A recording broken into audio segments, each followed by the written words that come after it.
I'm Sonia McSwain, Director of Early Learning, and we'll jump right into VPK Lottery. VPK Lottery opens on January the 1st, and the lottery is solely for students who will be 4 years of age on or before September 1st, 2023. So for this upcoming program year, your child would have had to be born between September 2nd, 2018 and September 1st, 2019. This lottery is solely for children who will be attending VPK at a Duval County public school. So if you are interested in a private daycare facility, a private school, a charter school, please do not participate in this lottery. This is again only for children who will be attending VPK programs within Duval County Public Schools. You should contact those other schools of interest directly if you're interested in those programs. We welcome and love children with students with disability, and they're welcome in our programs. We ask parents that if your child has an IEP for anything besides speech, we ask that you contact the district VPK ESC office for an IEP review. That's important because our ESC office has specific seats in some of our programs, and they place students directly in those seats, and our families don't have to participate in the lottery. We also take students even if they have an IEP and your family is not interested in a blended program. It just helps you as a parent to know what the expectation is in those general education classrooms. And it's a good way to sort of have some back and forth with staff in that ESC office about the appropriate placement and the least restrictive environment for your students. So if you're interested in applying for the lottery and you want some input from our ESC team, they can be reached at 904-348-7800. Again, that lottery application period opens at midnight on January 1st, and it ends on February 28th at 11:59 p.m. In order to be considered for the lottery, the entire application process has to be completed by 11:59 p.m. on February the 28th. This is a multi-step process, so I encourage parents not to wait until the very last day of the application period, because it takes some time after you create the student number and parent account for the application to be placed in focus. So we want to make sure that you have enough time to get through the entire process. So the application is online, and parents can select up to 3 VPK programs in order of preference that the student is eligible to attend. The language about the eligibility to attend is very important. If your child's home school is a Title I school, your child is eligible to attend any VPK program within the district that is a Title I school. Similarly, if your child's home school is a non-Title I school, then your child is eligible to attend any non-Title I school within the district. We have a program this year that is in a public space, and we're opening another next year. That would be Mosh, and Brentwood Public Library will be opening next year. Those programs, we will accept students that are Title I and non-Title I in those particular sites, but the programs that are within the public school district programs that we operate, the students' homeschool designation helps determine eligibility for a particular site. At the end of the presentation, I'll have a slide available where you're able to, take a screen pic, or you're able to go back to the Parent Academy website tomorrow after Ashley posts, and you'll be able to go back and check those links so you'll know what your child's homeschool is. And then there's also a link there to the Title I office with a list of current schools that are Title I. So if your child's school is not listed on that list, then you know that your child's homeschool is a non-Title I school. And this is the slide that I mentioned. And so this will be available to you. The school locator on the left If you type in the numbers of your address and the first 4 numbers or 5 numbers of your address, and then you type the street and the zip code, and you click where it says find my schools, on the right side of the web page, it'll tell you your child's home school. So I put a fictitious address here, and based on that address, Long Branch Elementary would be my child's home school. If I was not certain if Long Branch was a Title I school, I would use the Title I school list link on the right side of this page. I would go to their website, and under elementary schools, I would just scroll down the page, and Long Branch is a Title I school, so I would see that there. If I typed in my current home address into that bar, it would tell me that Bartram Springs is my home school. Bartram Springs, if I went on the Title I list, would not be listed on that list. So then that would tell me as a parent that Bartram Springs is a non-Title I school and that my child was eligible to attend a non-Title I VPK program. So there are a few steps to complete the VPK lottery application. Last year, we had a few parents that got really frustrated during the process because they were listening to friends. And so I encourage you to visit the district's website, visit Parent Academy, and revisit this PowerPoint during the process if you get confused, to ensure that you've completed all of the steps so you're able to make sure that your lottery application is in place. Step number 1 is creating a student ID for your child. You want to go to that link. It's a pretty long application, but there's some great information in there for the district to have that we'll need in focus. And so we want to make sure that you complete the application in its entirety. Once you complete that application, it'll provide you a student number. You only do that if your child has never had any previous interactions with the district. If your child has participated in Head Start, a part of the teen parent program, or your child has been screened in the district for a suspected disability, then your child currently has a student number and there's no need to create one. But if you've never had those experiences with the district with your child, you'll start at step 1 and create that student ID number. Step 2 is to create the parent account. If you have never had a student in Duval County Public Schools or never created a parent account. If you currently have a parent account, then step 2 is a step you will skip.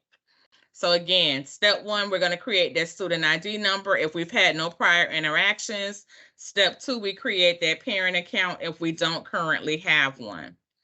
Step 3 is where many people miss, and this is how you can possibly miss out on the lottery if we're not doing step number 3. When you complete step number 1 and step number 2, it'll tell you to go to your neighborhood school, your home school, to get linked to your parent account. An easier way to do that is to email 2 proofs of ID to dcpsec@duvalschools.org. When you send the email, it has to contain your child's name and or student number in the email. If you send me 2 proofs of address and the child's name is not associated with it, there's no way on our end for us to find out who your child is without that information. So you're going to email the 2 proofs of identification to that address with your child's name and student number in the email. There is a reference list of approved documents that you must have in order to prove address, your 2 proofs of address. So your 2 proofs of address can consist of your driver's license, a lease or a mortgage statement, a light bill from JEA, a phone bill, a credit card, or a bank statement. Those are, and also your auto insurance. Those are all approved methods for 2 proofs of identification. They have to match. So if your driver's license has one address and the light bill has another address, we can't verify and link you to the account until we have 2 proofs of address that match. So we want to make sure that you have 2 proofs of address that match. You're going to send those documents to us. Once that we review them and they match, On our end, we'll link your child to your parent account. And once your child is linked to your parent account, after January 1st, the application will appear in focus for you to complete. The process now is, last year was a little faster than 24 to 48 hours, but I would say after 48 hours, if you have not received the application in your parent account, to reach out to us via that email address, and we'll work with our technology team to help you get it linked. When you go into your Focus Parent account, you'll click on your child's name, and under Documents, you'll see the VPK application there once you've completed steps 1 through 3. Once you get the application and you complete it and fill it out and you hit submit, you will know that your application has been successfully completed, because once you're done with it, you're going to get an email back with a copy of the application that shows your choices. If you get an application that says, congratulations, you're finished, and you haven't selected any schools to tell us where you're interested in your child attending, you have not completed the process in its entirety. So we want to ensure that you remember that once you send those 2 proofs of address, you're linked to the account, 24 to 48 hours, you go in, you complete that application, and you hit submit. Once you've hit submit, you'll get an email confirmation with your choices.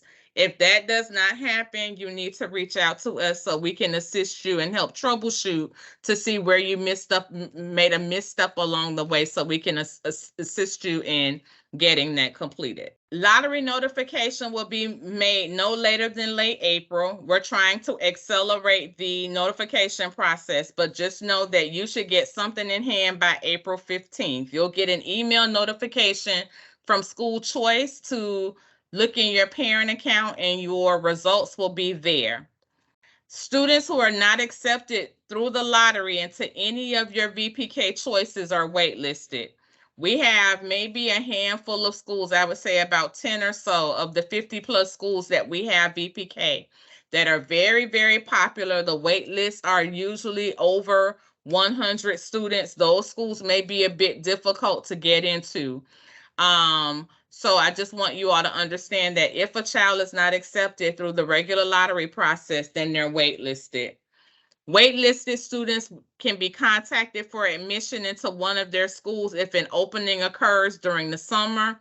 We go through that list from the number in a numerical order. So if your child does not make the list, we'll start at student number 1, contact that family. If they decline the seat, we continue to go down that list until the seat is filled. After your child has you've received the lottery notification for your child, you have until May 31st to visit the school, to register your child, and provide copies of all the documents at one time. You have to obtain a certificate of eligibility from the Early Learning Coalition. Your child cannot participate in VPK without it. To apply in January 1st, after January 1st, you're able to apply. You're going to visit elcduval.org, and there's a tab on the page that says I'm a parent, guardian. And when you're on that page, you're going to click where it says apply for voluntary pre-kindergarten. There's an application process. You have to upload proof of age and proof of address. It usually takes them initially at the beginning of the year, maybe 3 to 5 business days to process that, and they'll email you back you'll receive an email telling you to check your parent portal that you'll create with them to download that certificate of eligibility. Every student in VPK must have one.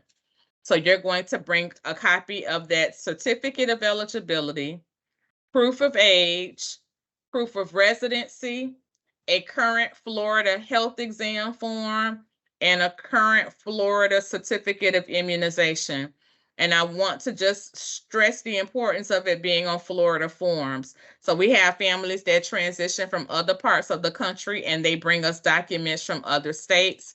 Those documents have to be transcribed and transferred over to Florida forms. You can do that at any local doctor's office, urgent care clinic, or the health department here in Florida. If this has not been completed by May 31st, The seat will be released on June 1st, and you'll have to reapply during the late application period to see if there's still space available. So we ask parents, once your child has been accepted, have all of your documents ready before May 31st. Get them to the school as soon as you can to secure your seat at the site. If your child is on eligible student is on the wait list and you're selected, you'll be notified by email and phone call. We follow up both ways. Parents have 48 hours to decline the seat. If the parent acceptance is not received during that period, then the opening is offered to the next student on the wait list.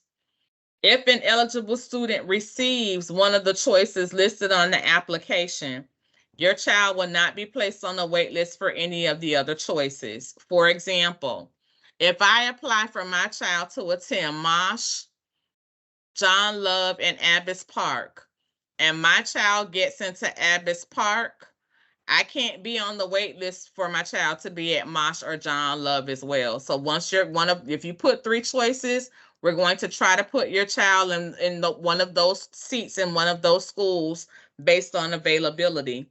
But we can't leave you on the wait list for one of the other schools, maybe your first choice if you didn't get that. So again, I want to emphasize that if a student is accepted into one of those sites, they won't appear on a wait list for any other schools. If you miss the lottery deadline, we'll open up June 1st for late applications. So after lottery notifications are done, we will not begin processing late applications until June 1st, and then parents will be contacted in order from the wait list. Once that wait list is exhausted, any remaining seats will be available for late applicants beginning June 1st. There are some lottery preferences, and I'd like to take a moment to go over those. So the first priority are for children of district employees. If their parent or legal guardian works at the requested district school and the student is eligible to attend that site. So if I'm a 3rd grade teacher at Abbess Park and I want my child to attend that school, I can. If my child is entering VPK, I get a preference for that. The second preference is for students who have siblings already attending the requested school, but the enrollment has to be concurrent. So if I have a 2nd grader that's attending Alamacani and I'm interested in my VPK student attending Alamacani as well, they're there at the same time, my student will get a preference point for having a sibling enrolled. However, if I have a 5th grader attending Alamacani this school year who will be transitioning to 6th grade to middle school in the fall, my child will not get sibling preference because they won't be enrolled at the school at the same time. We define sibling as brother, sister, half-brother, half-sister, step-brother, or stepsister that reside in the same household.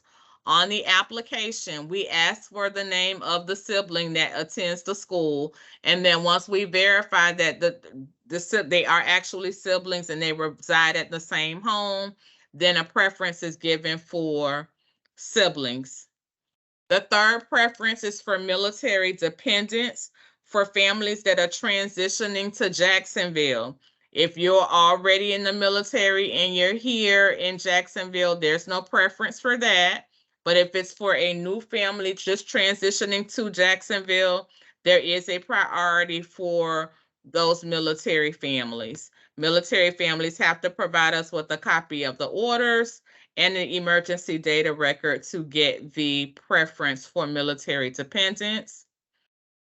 Finally, there is a preference and preferential points for persons who work for the district, maybe food service, custodial services, our speech pathologists, those folks who service students at the school or who are physically working in the schools that they're applying for their children to attend.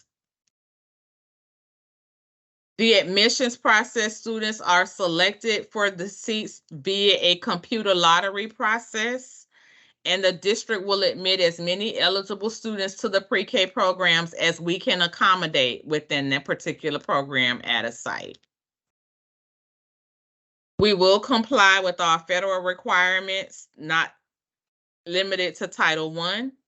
And that, again, just refers back to students are eligible to attend the school based on their homeschool designation. The school district does not provide transportation for VPK students.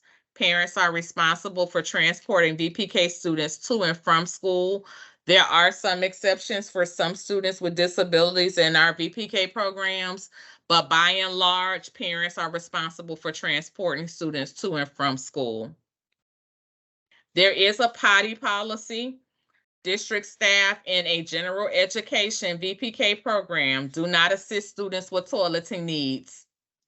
The teacher and para will direct the children on what needs to be done, on how to wipe themselves, clean themselves, or dispose of anything, but they will not touch students. Accidents do occur from time to time, so we encourage parents to keep a change of clothes available in the backpack and to check the backpacks periodically to make sure that there's nothing in the bag. We encourage teachers to reach out to parents if a child has an accident. So you should be made aware if that happens, but I want to be very clear that in a traditional classroom setting, the teacher and the assistant will not assist your child with toileting. They have schedules in the classroom where students are encouraged to go to the restroom. They help children who have had an accident or two to get on a really tight schedule for going to the bathroom. But if there is an accident, they are not responsible for cleaning. We will only release VPK students to adults 18 years or older, and they must be listed on the school's emergency contact card. If they are not listed, the student will not be released. Again, as a reminder, VPK students cannot ride the school bus, and they are not allowed to walk home unless they are walking with an adult. We have added new sites, and this will be updated on the district's website by Monday. The majority of the schools that are currently on the current district website will remain the same, but a few of them, the number of seats may have slightly changed. So new this upcoming school year, we will have 2 classes at the Brentwood Public Library. We will have a program at Love Grove Elementary School. Mayport will be getting VPK again. Rutledge Pearson, the new Rutledge Pearson will be open, and we'll have a VPK program there. And those are the new sites to date. And again, this list may be subject to change, but this is the list that we're hoping no alterations have to be made to. If your child attends a non-Title I school, the program, when you receive your voucher, that certificate of eligibility from the Early Learning Coalition, that is good for 3 hours of instruction, whether you're in a public school or a private setting, it's for 3 hours of instruction. However, if you want your student to stay the full day, there will be fees assessed for that service. That extended day service fee is $350 a month, and that is for your child to attend from 11:30 to the end of the school day at 3 o'clock. The fees have to be paid in full by the 1st of each month. Late fees will be assessed. We don't do prorated dates during the month, so the fee is divided equally across 10 months. And non-compliance with those procedures or failure to pay will result in the child not being able to participate in the extended part of the school day. If you have any questions or concerns after the window opens January 1st, you forget a step or something has happened and the application has not appeared in your Focus portal, our office number is there, 904-630-6790. Our department webpage will be updated by Monday with the new lottery information for the fall. You'll be able to find that. The quicker way to find it is to go to duvalschools.org and go to departments. There, you'll go to E for early childhood and click on that tab, and that will be the quickest way to find the department webpage. But probably the most efficient and quickest way to get us is via email at dcpsec@duvalschools.org. And that ends my presentation. Again, you can go to our website. I thank you all for your time and attention. And if there are no additional questions, have a good evening.